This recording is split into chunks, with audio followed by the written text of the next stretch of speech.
Good evening, this is Kilo Charlie 9 Uniform Delta X-Ray. My name is Matt and I welcome you to the 2 a.m. net. The purpose of this net is to promote the use of amplitude modulation and also to establish this part of this band as a place for AM activity in this area. Everyone is invited to listen. Licensed amateurs who can do so legally are encouraged to check in. We listen in the AM mode and transmit in the AM mode where possible. If you cannot transmit in AM, we encourage you to listen in AM and transmit in FM. If you are transmitting in FM, please adjust your transmit frequency a couple kcs above or below from our receive frequency.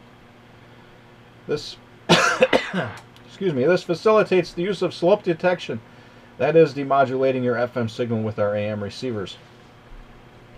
When checking in, please announce your call sign in standard phonetics. Again, this is KC9UDX. My name is Matt, and I will now begin accepting check-ins. Any stations wishing to check in, please come now.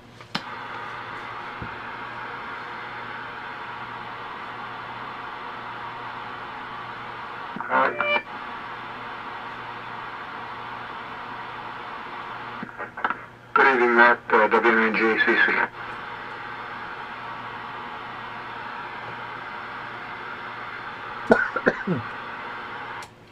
Recognizing our most faithful check-in, W9JCC. Frank, do we have anybody else?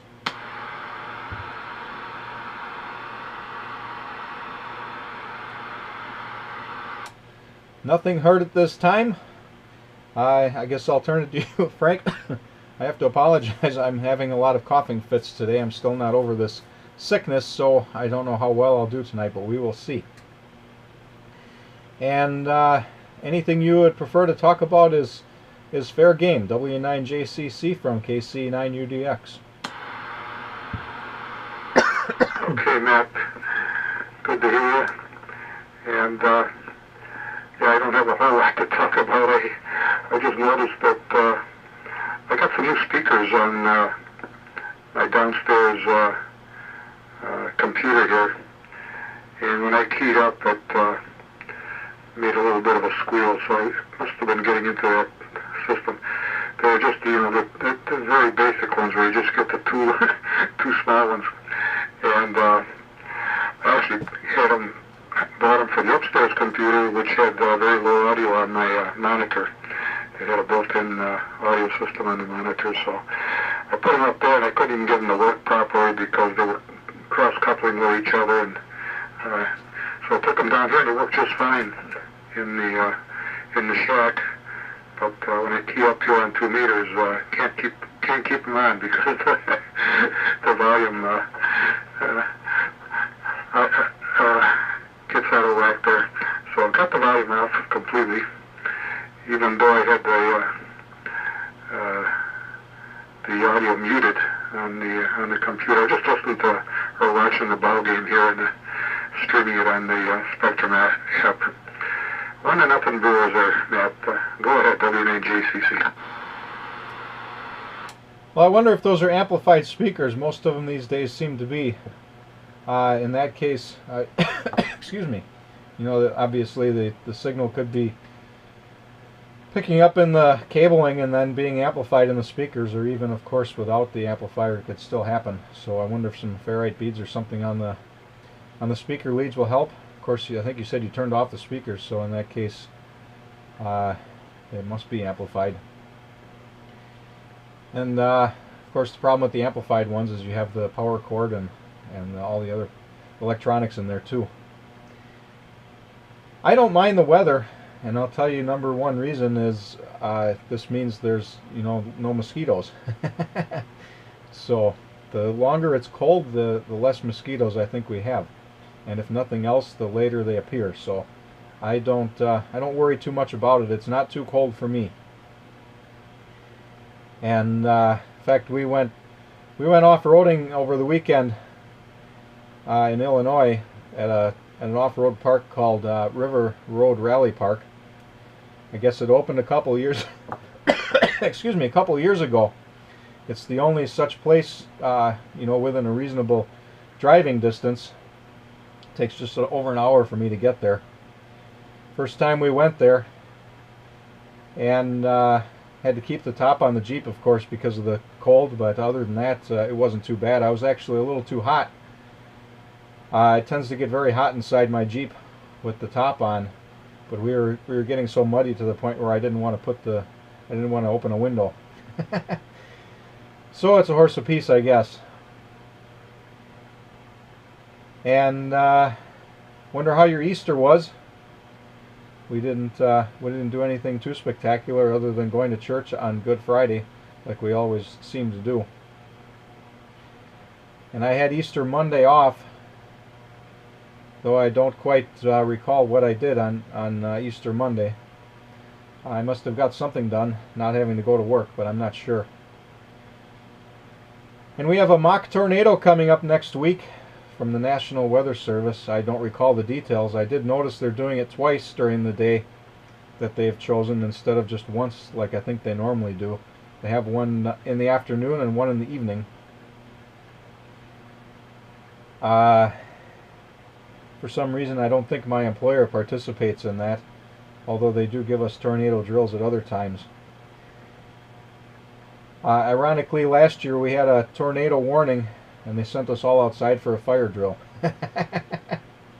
I won't forget that one for a while. And anyway, we're at the excuse me, the bottom of the list. Do we have any more check-ins for the 2 a.m. net? Come now, please.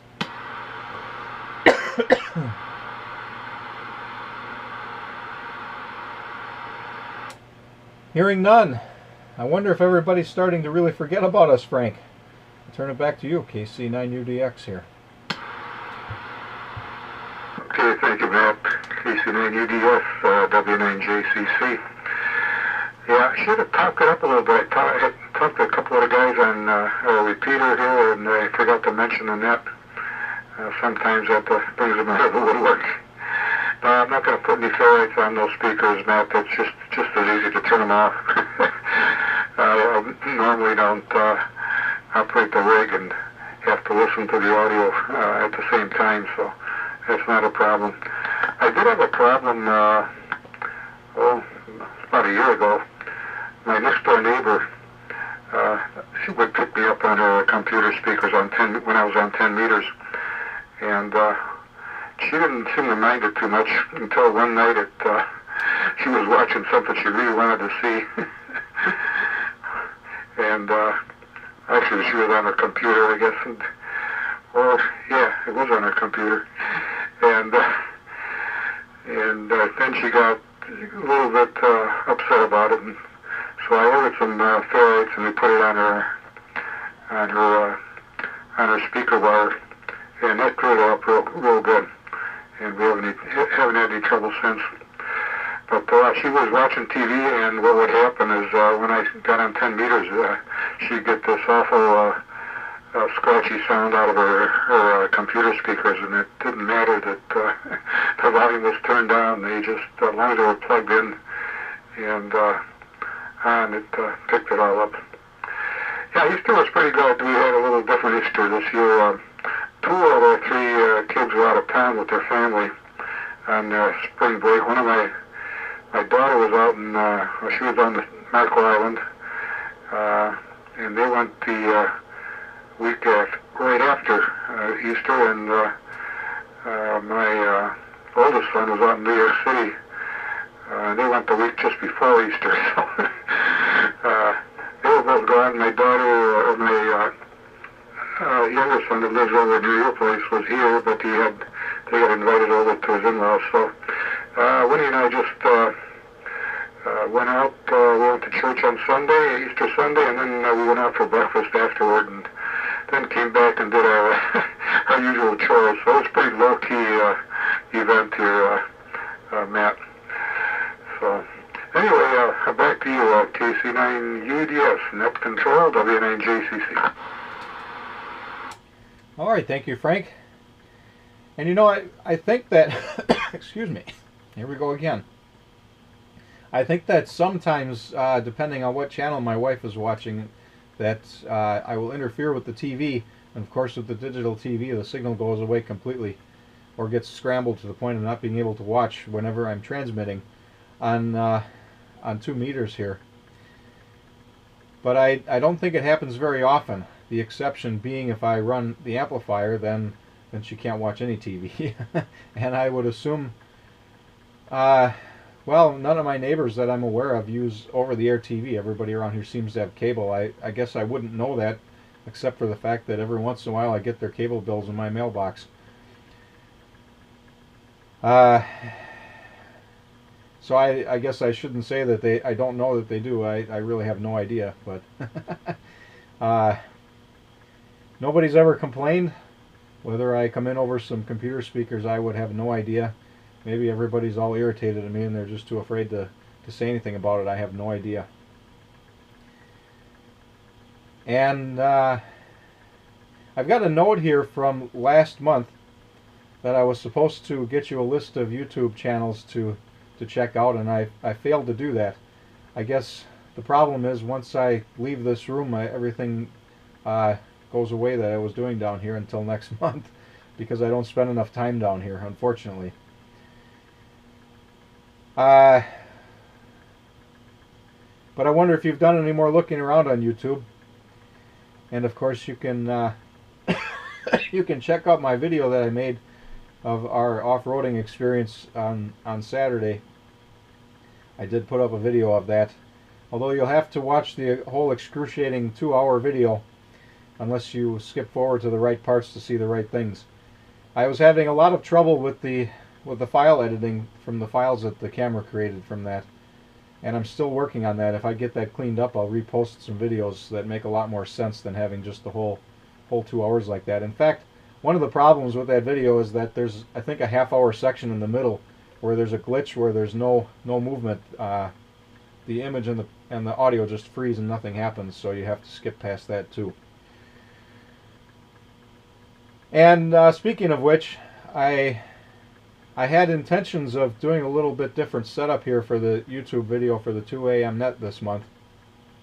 And of course I couldn't find time to do that, so I've got a small tripod sitting on the desk here with the camera, and it's not optimal, but it does get the clock back in the picture. So also I have not managed to reconnect my reconnect my larger speaker to this radio. It's connected to my HF rig, so I'm using the little radio, or the little speaker built into the Gonset radio here. Seems to me there was something else I was going to say, and I'm not quite sure what it was, but we're at the bottom of the list again. Let's see if we have any more check-ins for the 2 a.m. net. Come now, please. Whiskey Bravo 9, Bravo Whiskey Papa.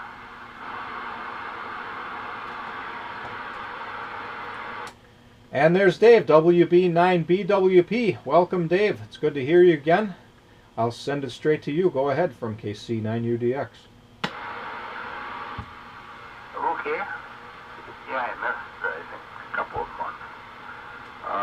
Conditions aren't the best tonight, at least in this location here. In fact, when nobody's talking, there's some pretty major noise that I've got here. And actually, last time I was going to try to check in, but I couldn't tell if there was anybody else in there or not, because it was like, oh, is that a noisy signal? Oh, no, that's just noise. Your signal kind of moves up and down a little bit here. Frank is in there, not real strong. And I think I'm getting most everything he's saying. Like you say, this is not the best, nowhere near the best condition here that I've had on this net. But we'll see how it goes through the rest of the time here. Let's see. Well, Frank, I talk to almost every Friday. That one I've been pretty good at. Mainly because make a bunch of announcements for upcoming meetings. We've been doing pretty good this year. Between the Mars exploration stuff in January from a guy that really was involved in that.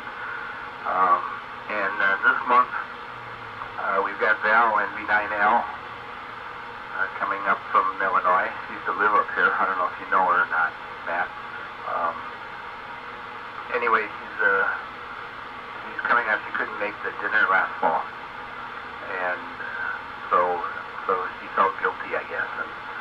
showing up for the meetings, he'll talk about she was one of the 50 that got sent down to Puerto Rico last fall. So talk about that, and maybe we can get her into some of the contesting and DX stuff, because she's big on that. And her husband is like this major DX guy, you know, the kind with 5 towers out back, stuff like that. She's even getting the Ham of the Year award at Dayton this year. I think mainly for the public service work. Notice how I slipped in announcements there. Anyway, let's see. Kind of operating have we done? Not a lot. Other nets, and I did a few contests here in the last couple of months, but I didn't even do WPX contest. That was the weekend of our Hamfest. And, Friday night was set up, and Saturday was get up early, which is a major feat for me. So Saturday night wasn't real productive. And then when it got to Sunday, I was just like, never mind. There's always next year. So since conditions haven't been anything to write home about on HF either. So, I guess that kind of gets everything up to speed, I guess. I've been trying to get the club history thing for the 2018 update done. I want to get that done, or wanted to get that done prior to Hamfest, and that didn't happen. So I'm working on that this week so that I can burn a bunch of new discs next week. So that, I guess, covers things. So I'll send it back to Net Control. This is WB9BWP. All right, thank you, Dave. And I guess I'm not sure who Val is. Maybe I did know and have forgotten. I have no idea. Does not sound familiar to me, though.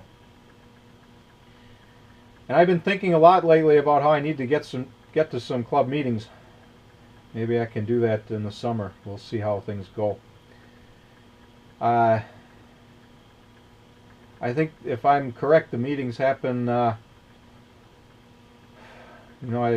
I've been to one, I think, in my entire history, and I don't recall what time of day it was. It seems to me like there was a pretty sizable gap in time between the end of the meeting and when I had to be at work, and that's what makes it difficult. Only because it's the meetings are near my work, so I would have to make the drive twice if I came home in between. But we'll see. And of course I missed the Hamfest too, unfortunately. Maybe next time around you could tell us how turnout was. I'd be interested to hear that. And otherwise, we are at the bottom of the list again. Let's see if we have any further check-ins. Anybody else wants to check into the 2 a.m. net? Here's your chance. Come now, please.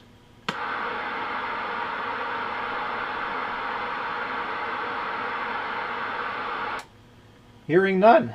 I guess the other thing I wanted to say is I guess I could almost take the blame for the HF conditions being so bad, since I finally have a HF antenna in the air and it seems to be staying up for some strange reason. Although the birds took down my feed line, I have it propped up so it's off the ground, and a bunch of birds sat on it, and it's sunk down to the ground. So I had to put that back up tonight. But I won't take the blame because I never get time to do any operating. So, well, except for the Wisconsin QSO party. And I failed to submit a log for that because I got sick and I didn't have any time, and they moved the deadline up for that this year, so I completely missed it, unfortunately. But I didn't have enough contacts to gain me anything, although it would be nice to submit the log just for help with everybody else's. So we'll go back to the top of the list. W9JCC from KC9UDX. Okay, thank you, Matt, and good evening, Dave. First of all, as far as the cold weather goes, Matt, I'm waiting for a little warmer weather, and Winnie's chomping at the bit to get her plants going on the outside. She's growing stuff inside now. She's got 8 tiny tomato plants and small in the back bedroom, and they're up about 2.5 inches. And she's got some flowers and some other tomato plants in the patio. And in really big pots, her plan there is she's gonna take leave the center tomato plant in. She's just got one coming up, and then around the edges she's got flowers, and then when it warms up, she's gonna pull the flowers out of there and plant them out in the garden, and let the tomato plant grow out into a larger larger plant. So that's the plan on that. And as far as the TVI goes, I have not had any TVI trouble in a long, long time. In fact, even in the patio, I got my old heathkit rig with a Hunter amplifier, runs almost a kilowatt, about 800 watts.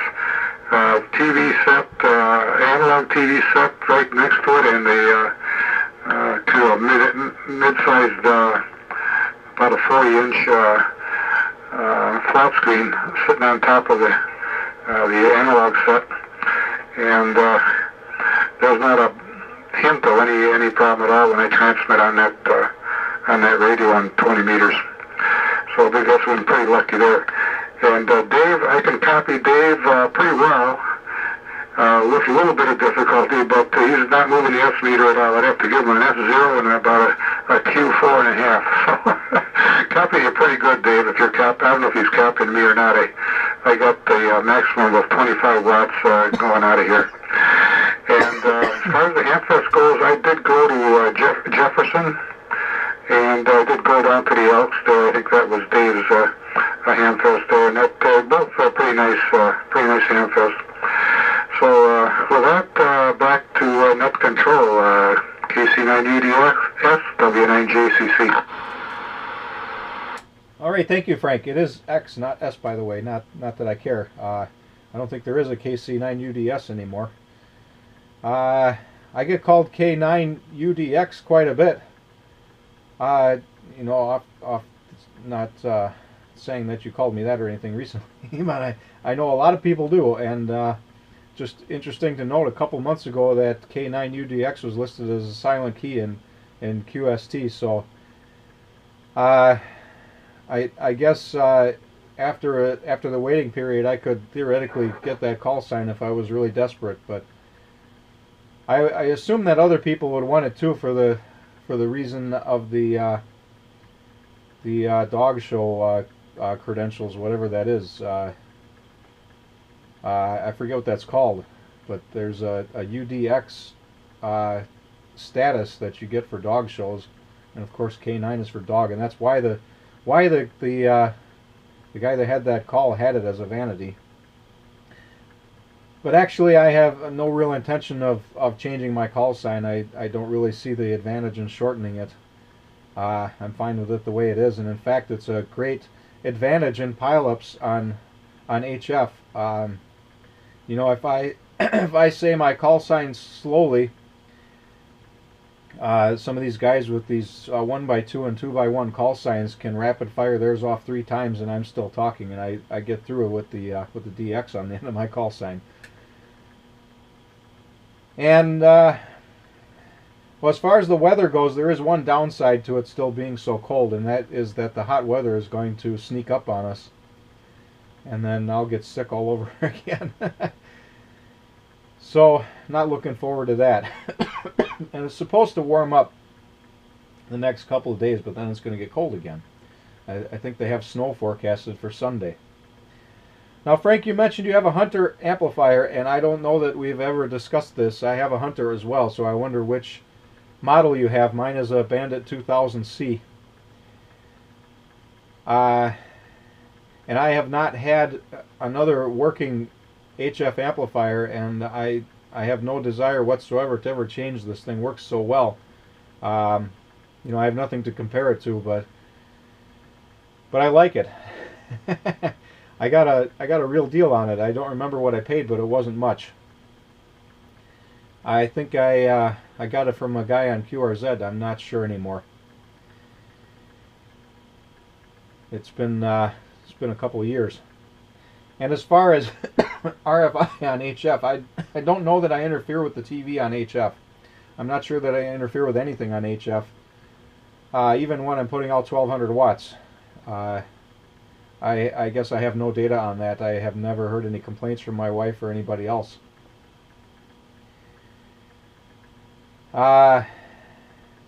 Seems to me there was something else I was supposed to say here and I don't recall, but I'm rambling kind of long here anyway, so we'll go next to Dave, WB9BWP from KC9UDX.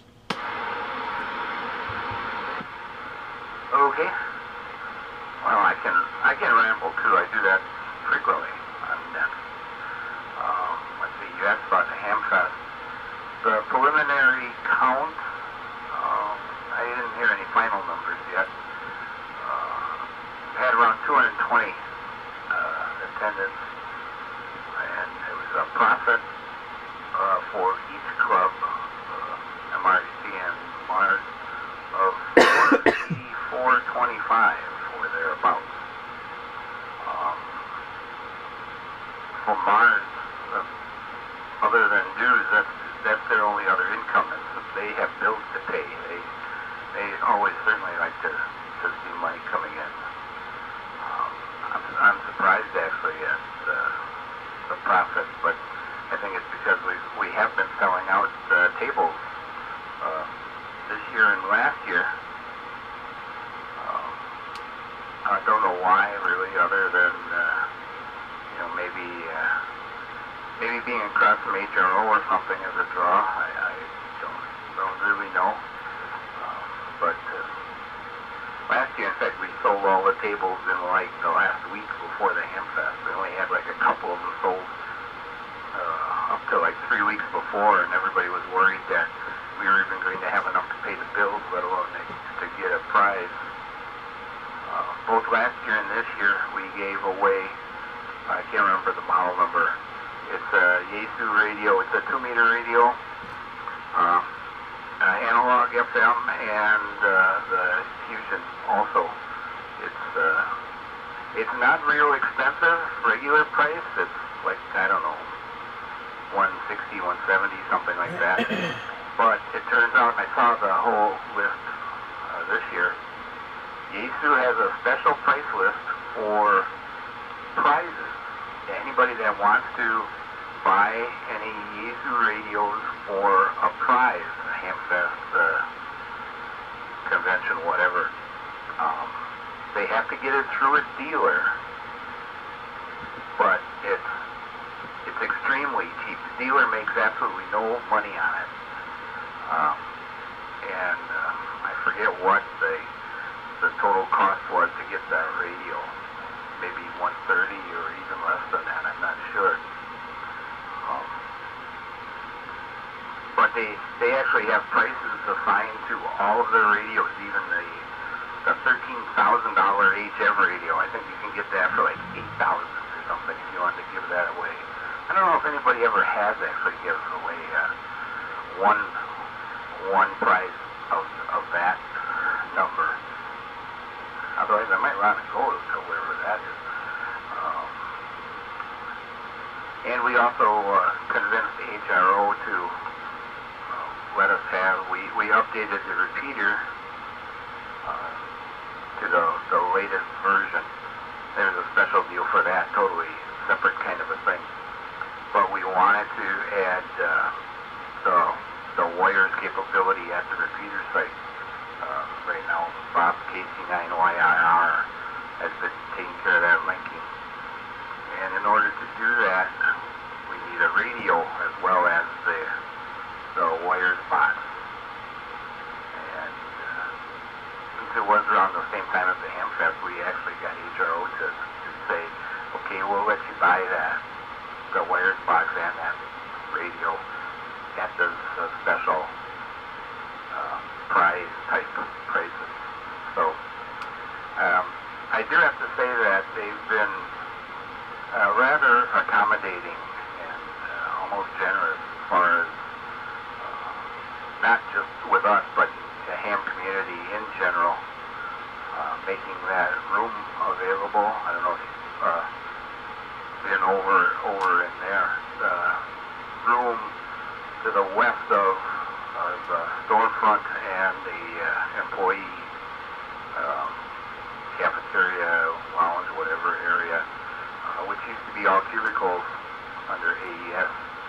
tore out all of that stuff and filled it up with conference tables and chairs. And testing takes place over there. Mars has their monthly meetings over there. Let's see, Wisconsin Association of Repeaters has their annual Milwaukee meeting over there. We even had MRAC meeting there a couple weeks ago because the church needed a basement as it was the Easter weekend there. So during that weekend, so we moved the meeting over there. And we've been working on a project. There's a long explanation. I guess that leads up to it. We were contacted a year ago by a grade school, middle school, I think both. That's actually just about a couple blocks away from me here. About if the club would help them out with their application for space station contact. And I got involved with it only because it was a couple blocks away, and I figured I'd need a good excuse if I didn't. They didn't get selected. I'm thinking just because they were small. But it turns out that sort of like started some balls rolling. Again with the HRO. AES had some satellite antennas on the roof, ham satellite stuff, that HRO was not going to use, and it was left behind. And they had already taken them down, so they said, hey, you guys want to play with these? And so we've been also having monthly meetings. It's on a Saturday morning. We just had one last weekend.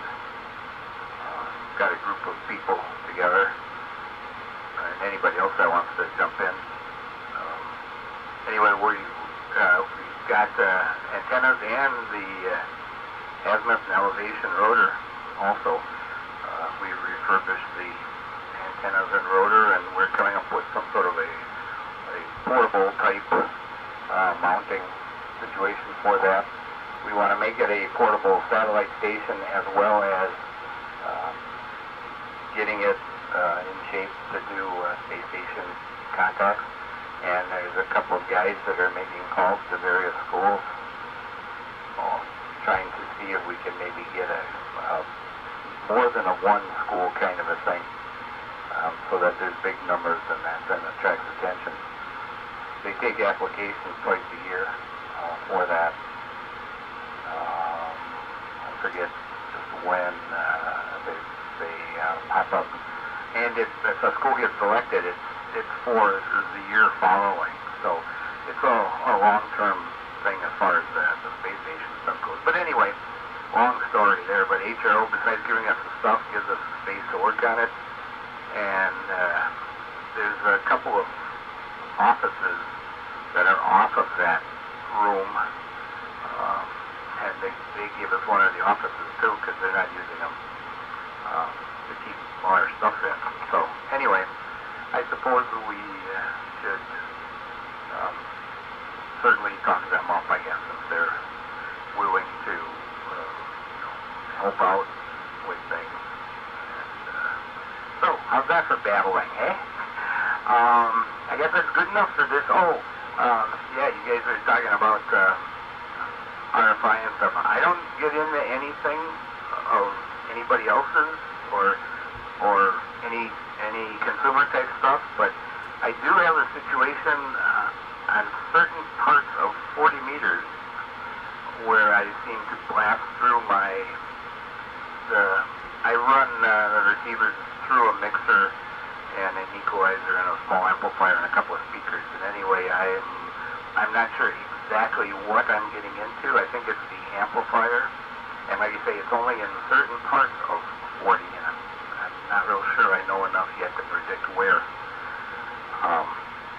Other than that, what I thought was interesting too was I've got a couple of Motorola amplified speakers.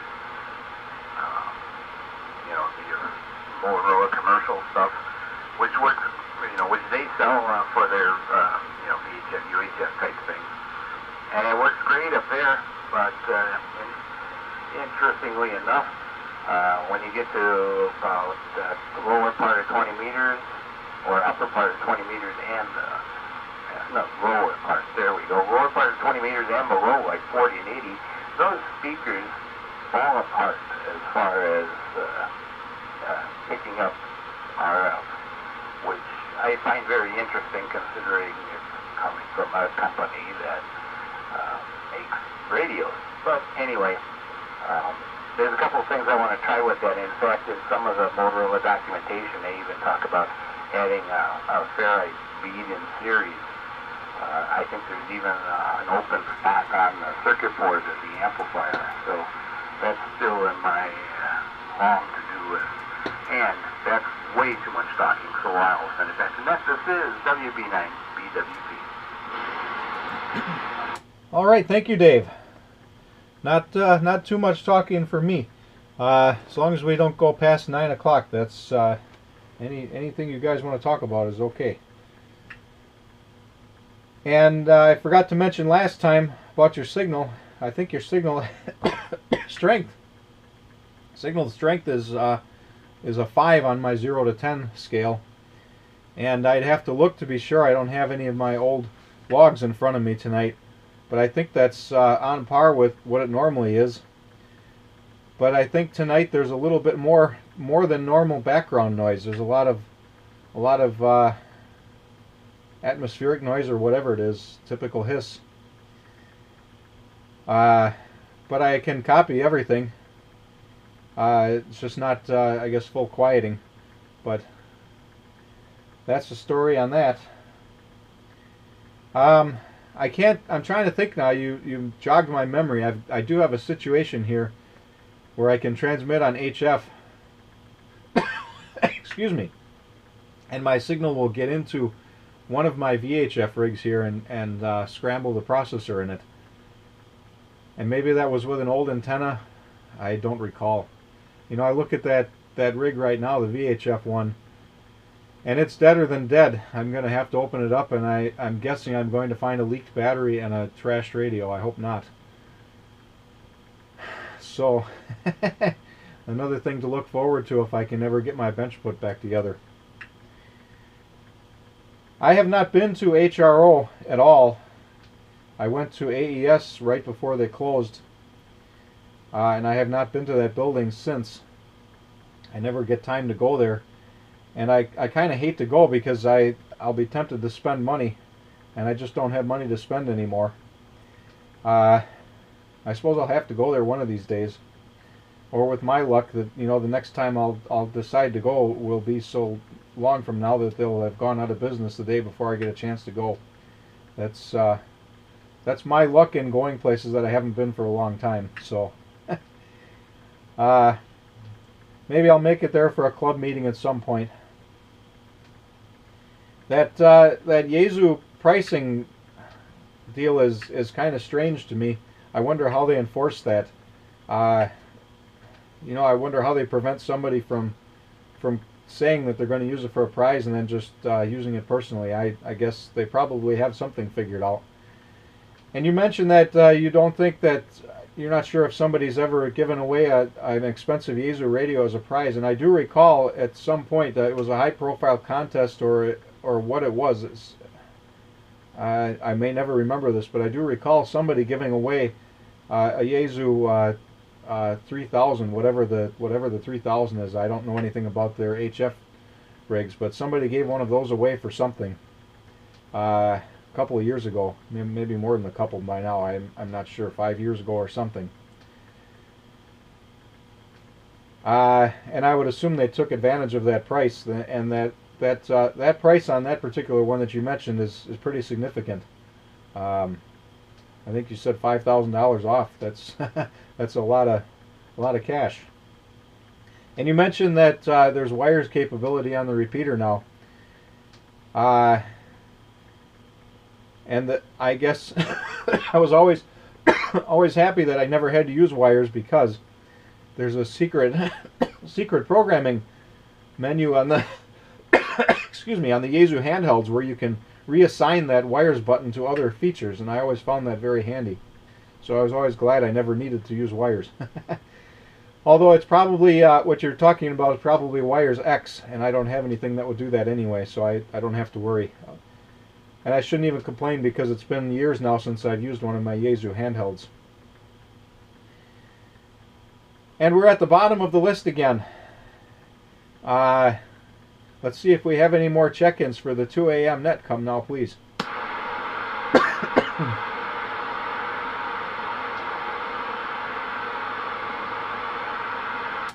All right, hearing none.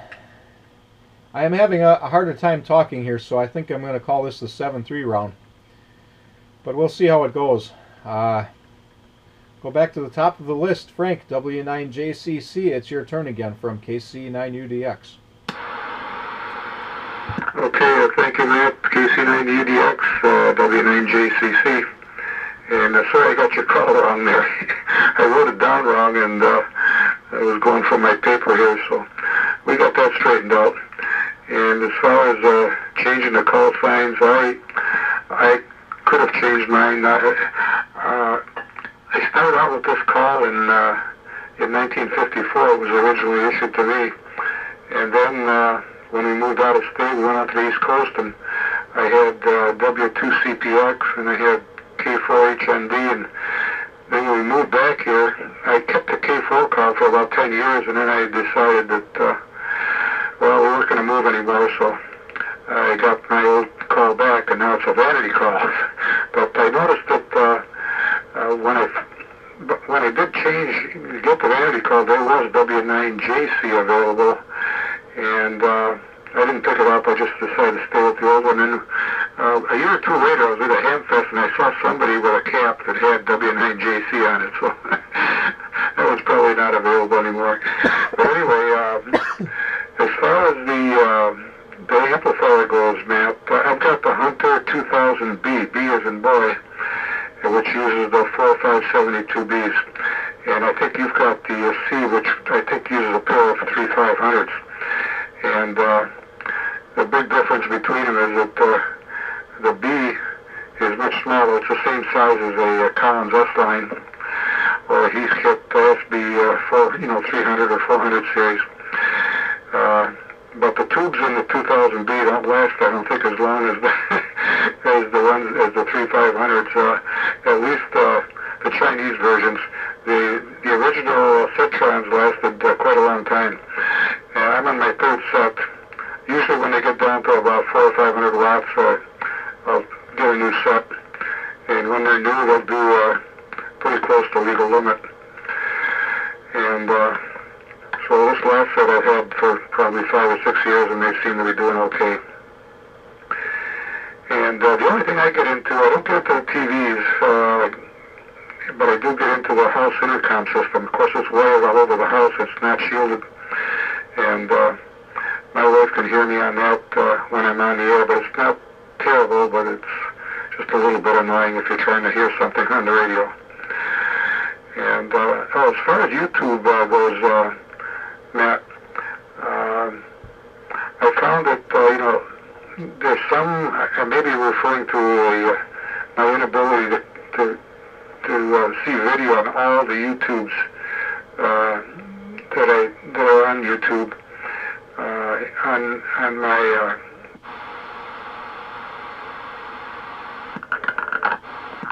I think I dropped out there. But if I use Mozilla, it seems to work fine. So I don't know what the problem is. I don't know what settings to change on Google Chrome to make that work right. But if I have something I really have to see, I just go over to Mozilla, and that seems to do the trick. So you might mention if Dave can hear me. I can hear Dave pretty well, although he's not moving the meter at all. The only other interfering thing I have here is the Johnson Ranger, my boat anchor, and he gets into the TS-2000. Of course, the antennas are only a few feet apart up at the top of the tower, so I can understand that. Anyway, back to net control. Matt, KC9UDX, W9JCC. All right, thank you, Frank. Now that you mentioned the tubes in the 2000B, we must have discussed this in the past. My 2000C does not have 3 500s in it. You can modify it to fit those, but That's not what it came with. I think later units, later serial numbers might have come with that in there, but these are not. And the number completely escapes me right now. It's been so long since I've had to even think about opening that thing up that I can't recall it all. Although I'm going to have to open it up here in the near future. Right before the Wisconsin QSO party, I fired it up to warm it up in case I needed it.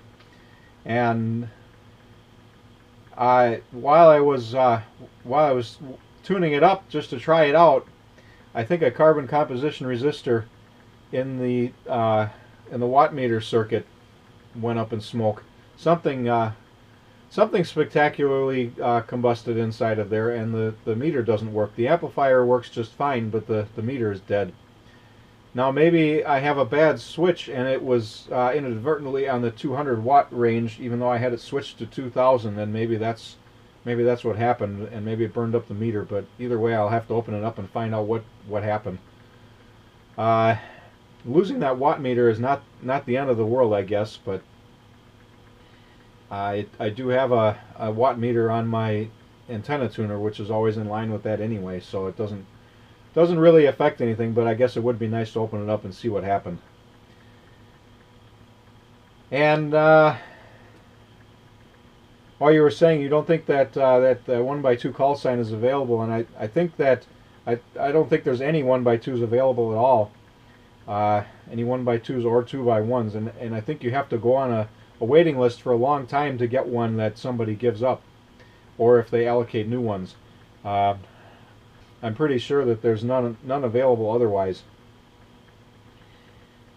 And I think they go about, I think they do it all wrong. I wish they wouldn't give 1x3 vanities to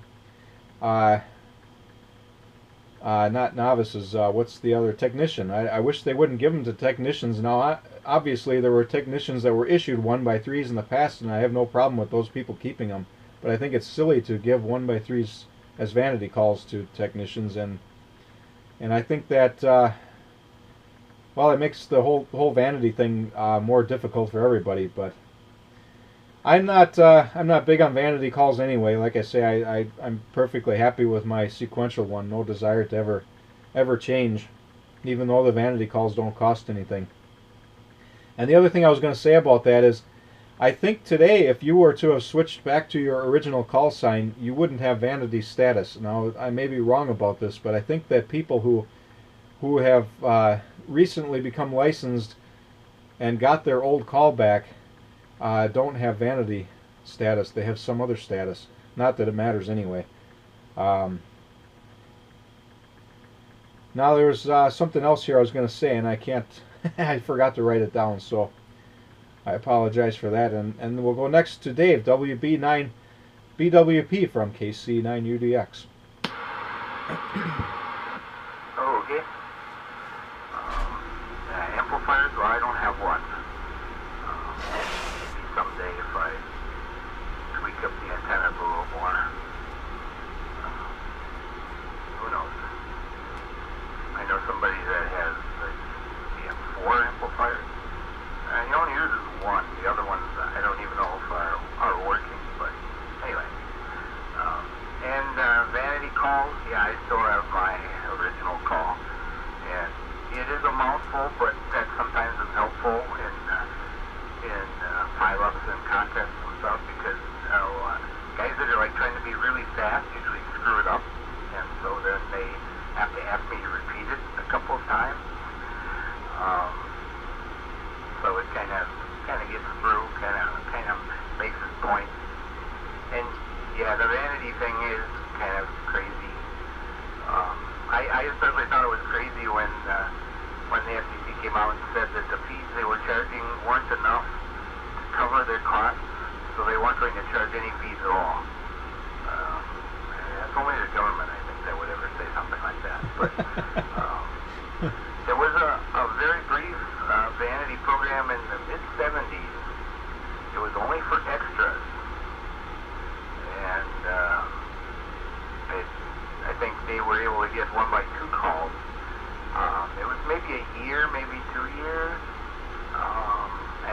they abruptly stopped it, and then nothing again happened until the big official vanity program happened. And, while I was working in this stuff a couple of years ago, working on club history things, it turns out the reason they stopped that thing in the 70s was there were a couple of FCC staffers that were taking bribes from people to get a good call sign. And so they stopped the program. And I think somebody actually did some jail time. I just thought that was interesting. Taking bribes to get a good call sign. Sometimes it's just hard to understand the way some other people think. Anyway, let's see. I guess I covered stuff on my list here. So I'll say 73. Yeah, we are close to 9 o'clock there. And I think signals have improved over the hour, at least over here. They've gotten a little stronger. The noise is still there, especially when nobody's transmitting. There's like big noise. So it's different every month. And I can't trace it to anything. Like it's not related to some motor running, or at least nothing in the house here. Maybe it's something across the street. Who knows? Anyway, with that, I'm glad I could be here. That greatly increased the numbers for this month. And yeah, I had the fusion net that we have on Saturday nights. That started out real big, and for about a year or so, there were big numbers on that, and that's really starting to dwindle down. And well, that 7 o'clock on a Saturday night is not a good time. But I don't know that there is any good times that aren't available anymore for a net. So I guess that's something I have to live through and just keep up with it. So anyway, good hearing you guys. And like I said, signal is picked up, and we're definitely 100% copy here the last few minutes. So that's good. So with that, I'll send it back to Nut, and hopefully I remember next month. One last thing about call signs is anytime I'm talking to somebody else and I want to mention either you, Matt, or Tony, I always have to stop and think, okay, let's see, which one, UDS, UDX, it always takes me a little extra minute or two while I make sure I get the call straight. Anyhow, enough of that. This is WB9BWP. All right, thank you, Dave. And yeah, I get a kick out of it all the time. There's a lot of confusion between me and Tony. A lot of guys get that wrong, and every once in a while, somebody will switch who they think they're talking to, and let's say a half hour goes by, and somebody will all of a sudden think I'm Tony. I've had that happen numerous times, actually, especially in nets, I guess. The longer nets. Anyway, well, it is time for the end of the net, but I'll give Frank one more turn here, because Frank, I don't recall if I said it was the 7-3 round before or after your last turn, so I don't want to cut you short. W9JCC from KC9UDX. Okay, thanks, Matt. Yeah, you mentioned it was a 73 round, and I forgot to pass along my 73s. I was just curious, your amplifier, if it has 4 tubes or 2, and if it has 4, I'm guessing it's probably 572Bs. I wonder if it's larger than the S-line cabinet, and yeah, we'll definitely keep our call. We're not going to go messing around with the newer or the shorter calls there. And it's good to hear Dave came through pretty good tonight and pretty good shape. And I have the same problem there between you and Tony. In fact, Tony's call used to be KC9UDS with a C, just like yours, except for the last letter, and then he dropped the C. So very close to yours there, Matt. Okay, 73 is all. 73 is Dave, 73 is Matt, and nice hearing you guys tonight. Back to net control, W9JCC. All right, thank you, Frank. No, my amplifier only has 2 tubes, and I think they're equivalent to a 3400. Now, don't quote me on that, because it's been a very long time since I read up on that stuff, and I could be saying that totally wrong, but I think it's the equivalent of a 3400, but it's a 4-digit number. I'll have to look that up. Now, I don't know how big an S-line is, but I'm guessing it's the same as my KW transceiver, which I think if you look at the YouTube video for this net when I get it published in a couple of days here, you'll be able to see it very well. I'm not sure how prominent that particular transceiver is in past videos, but I think you'll be able to see it really well in this one. It looks like a Collins, but I don't know which Collins it looks like. And if that's like an S-line, then the Bandit is considerably larger. And actually, I've designed my shelves here so that the top of the amplifier and the top of my KW rig match up, because they look similar, although the bottom is considerably different. The amplifier is probably a good 1.5 inches taller than the KW is.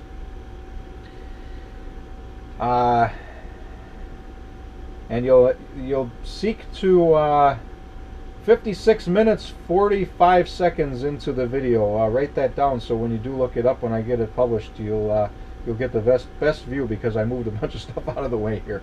Anyway, I'll say 7-3 to both of you guys. It was a good net as always, and we will meet again on the 8th of May. Holy cow, it's April already, isn't it? So this concludes the 2 a.m. net. 7-3 and good night from KC9UDX. Okay, good job as usual, man. WNJCC.